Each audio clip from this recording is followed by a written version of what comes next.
നമസ്കാരം, വെട്ടൻ ന്യൂസ് കാപ്സ്യൂളിലേക്ക് സ്വാഗതം. എന്റെ ഇഷ്ടങ്ങൾ എന്റെ ഫാമിലിക്ക് അറിയാം. Family wedding centre. മോഹൻലാലിന് ജന്മദിന സമ്മാനമായി പ്ലാവിൻ തോട്ടത്തിലെ ചക്കച്ചിത്രമൊരുക്കി ചിത്രകാരൻ ഡാവിഞ്ചി സുരേഷ്. വിവിധ ഇനങ്ങളിലും നിറങ്ങളിലുമുള്ള ചക്കച്ചുള, ചക്കക്കുരു, ചക്കപ്പോള, ചക്കമടൽ തുടങ്ങിയ ചക്കയുടെ വിവിധ ഭാഗങ്ങൾ കൂട്ടിച്ചേർത്താണ് മോഹൻലാലിൻ്റെ മുഖം സുരേഷ് ഒരുക്കിയത്. 65 ഇനം പ്ലാവുകൾ ഉള്ള തോട്ടത്തിന് നടുവിലാണെന്നതാണ് ചിത്രത്തിൻ്റെ സവിശേഷത. പശ്ചാത്തലത്തിൽ പച്ചയും മഞ്ഞയും ഓറഞ്ചും നിറങ്ങളിലുള്ള പ്ലാവിലകളും കൊണ്ട് അലങ്കരിച്ചാണ് ചിത്രം തയ്യാറാക്കിയത്. തൃശൂർ വേലൂരിലെ കുറുമാൽക്കുന്നിലെ വർഗീസ് തരകന്റെ ആയുർജാക് ഫാമിലാണ് ഡാവിഞ്ചി സുരേഷിന്റെ 97ാം മീഡിയമായ ചക്കച്ചിത്രം ജനിച്ചത്.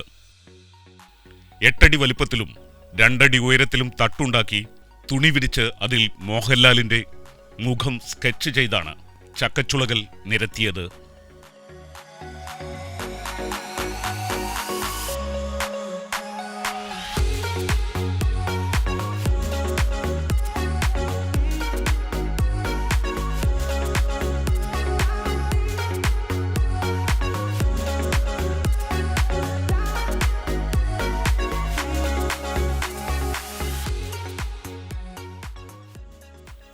UN അവാർഡ് നേടിയ കേരളത്തിലെ ആദ്യത്തെ പ്ലാവിൻ തോട്ടമായ ആയുർജാക് ഫാമിലെ തൊഴിലാളികളും ക്യാമറാമാൻ സിംബാദും സുഹൃത്തുക്കളായ റിയാസ് മടവനെയും സെയ്ദ് ഷാഫിയുമാണ് ഡാവിഞ്ചി സുരേഷിന് സഹായികളായി ഉണ്ടായിരുന്നത്.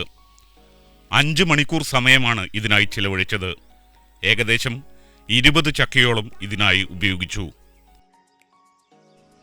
അതിലേറ്റവും ഗംഭീരമായിട്ടുള്ളത് വെറൈറ്റി നിറങ്ങളോടുകൂടിയ ചക്കച്ചുളകളാണ്. യഥാർത്ഥത്തിൽ ചുവന്ന ചുള എന്താ പറയുക, കുറച്ച് അല്ലേ ഒരു റോസ് കളറിലായ ചക്കയുടെ ചുള, വൈറ്റ്, മഞ്ഞ, ഒരു പക്ഷേ ചക്കയുടെ വൈവിധ്യം, ചക്കയുടെ പല പ്രായമുണ്ട്. മൂക്കാത്തത്, മൂത്തത്, പഴുത്തത്. അതെ അതെ അതെ, ഗംഭീരം പറയാതിരിക്കാൻ നിർവഹമില്ല. ചുവന്ന ചക്ക കിട്ടിയത് കൊണ്ട് മാത്രമാണ് നമ്മൾ ഈ പടം ചെയ്യാൻ തീരുമാനിച്ചത്. സാധാരണ മഞ്ഞച്ചക്ക കൊണ്ട് നമുക്ക് ഇങ്ങനത്തെ ഒരു ചിത്രം ചെയ്യാൻ പറ്റില്ല.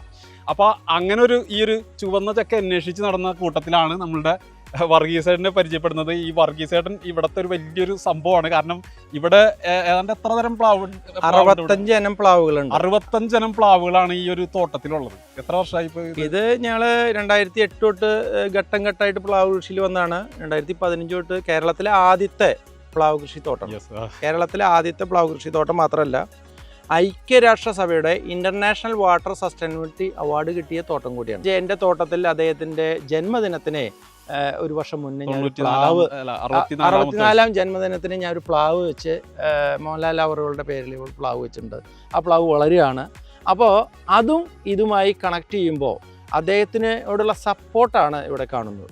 എന്താണ് ലാലേട്ടനെ തെരഞ്ഞെടുക്കാൻ കാരണം?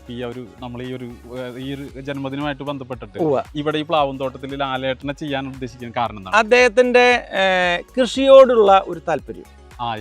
അദ്ദേഹത്തിന്റെ കൃഷിയോടുള്ള അദ്ദേഹത്തിന്റെ ഫിലിമിൽ മുഴുവൻ അദ്ദേഹം ഒരു കൃഷിക്കാരൻ്റെ റോള് കൈകാര്യം ചെയ്താൽ എന്നെ സംബന്ധിച്ച് വളരെ മനോഹരമായിട്ട് അദ്ദേഹം ചെയ്യാറുണ്ട്. ഒരു കർഷകൻ്റെ യഥാർത്ഥ റോള് അത് അഭിനയത്തിലൂടെ കാണിക്കുക എന്ന് പറഞ്ഞാൽ റയർ ആൻഡ് റയറസ്റ്റ് നടന്മാർക്ക് സാധിക്കും. അദ്ദേഹത്തിൻ്റെ ഏത് ഫിലിമുകളും നമ്മൾ കണ്ടാലും ഒരു കൃഷിക്കാരനായ ഒരു കൈക്കോട്ട് തോളത്ത് വെച്ച് പോകുന്ന രംഗം, ഒരു മുണ്ട് വളച്ചുകുത്തി അദ്ദേഹം കൃഷി ചെയ്യുന്ന രംഗം, ആ കൃഷി ഉൽപ്പന്നങ്ങൾ കൊടുക്കാൻ പോകുന്ന രംഗം, ഒരു സാധനം വാങ്ങിക്കാൻ പോകുന്ന രംഗം, ഒരു കൃഷി സ്ഥലത്ത് അദ്ദേഹം നടക്കുന്ന രീതി, എല്ലാം ഒരു കർഷകനെ സംബന്ധിച്ച് വലിയൊരു അംഗീകാരമാണ്.